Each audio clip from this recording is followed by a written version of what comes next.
How to recover a disabled Facebook account after 30 days. If your account has been disabled and it's been more than a month, don't worry, there's still a way to try and get it back. So let's dive right in. First, open your web browser and go to facebook.com. Attempt to log in using your credential. If your account is disabled, you'll see a message stating that your account has been disabled. Select that message. You'll find a link that says Learn More or Appeal. Click on the Learn More or Appeal link. This will take you to the Facebook Help Center. Here, Facebook provides a form where you can submit an appeal to restore your account.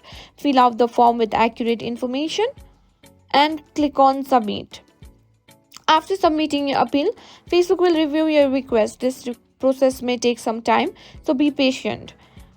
Check your email associated with your Facebook account regularly for updates from Facebook regarding your appeal. And if you don't hear back from Facebook within a reasonable time frame, you can try reaching out to them again through the Help Center. And there you have it. That's how you attempt to recover a disabled Facebook account even after 30 days. Remember, each case is unique, so results may vary. If you found this video helpful, please give it a thumbs up and subscribe to our channel.